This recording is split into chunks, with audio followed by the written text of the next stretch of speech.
नमस्कार। आज बात करते हैं भारत के एक ऐसे राष्ट्रकवि की जिनकी कलम में आग भी थी और करुणा भी। जी हां, हम बात कर रहे हैं रामधारी सिंह दिनकर और उनके संपूर्ण मानव के विचार की।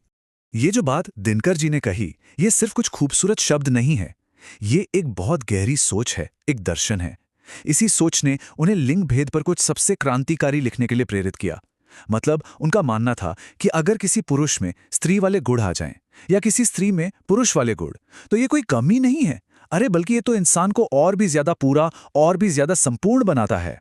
तो उनके इन कमाल के विचारों को समझने के लिए पहले ये समझना जरूरी है कि आखिर दिनकर थे कौन और उन्हें इतना सम्मान क्यों मिला। रामधारी सिंह दिनकर को राष्ट्रकवि का दर्जा दिया गया था। अब ये सिर्फ एक टाइटल नहीं था, नहीं, ये इस बात का सबूत था कि उनकी आवाज में पूरे देश की आत्मा बसती थी। उनके शब्दों में देश का संघर्ष, उसकी उम्मीदें, सब कुछ समाया हुआ था।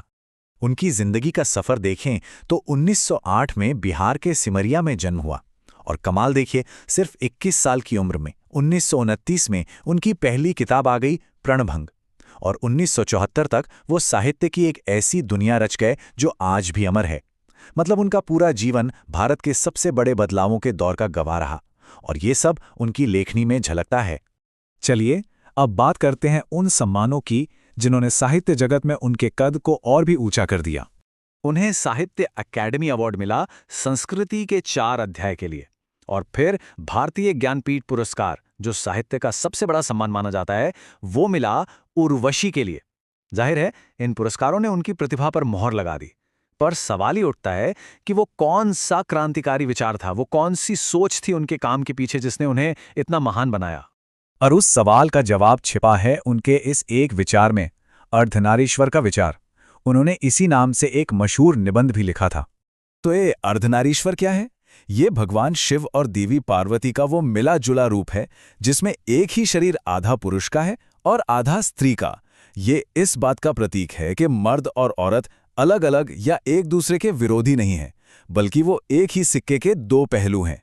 एक साथ मिलकर ही वो पूरे होते हैं। कितना अद्भुत विचार है ना?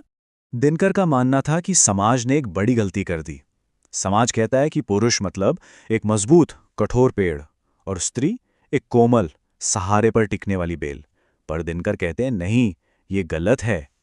उनकी नज़र में हर इंसान के अंदर शक्ति भी है और कोमलता भी, साहस भी है और करुणा भी। समाज ने इन गुणों को 2 डिब्बों में बांटकर असल में दोनों को ही कमजोर कर दिया। तो दिनकर ने ये भी खोजा कि आखिर ये बंटवारा शुरू कहाँ से हुआ और उन्होंने अपने समय के बड़े बड़े विचारकों को भी चुनौती दी। उनके मुताबिक ये कहानी शुरू हुई खेतीबाड़ी के आविष्कार के साथ। पुरुष खेतों में काम करने बाहर जाने लगे और औरतें घर संभालने लगीं।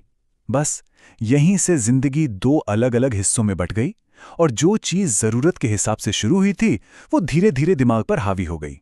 एक ऊंच नीच का भाव आ गया। दिनकर के अनुसार यहीं से औरत की गुलामी की शुरुआत हुई। और दिनकर की हिम्मत देखिए, वो अपने समय के सबसे बड़े और सम्मानित लोगों की सोच पर भी सवाल उठाने से नहीं डरे, चाहे वो बुद्ध हो, कबीर हो, मुंशी प्रेमचंद हो या फिर खुद रविंद्रनाथ टैगोर।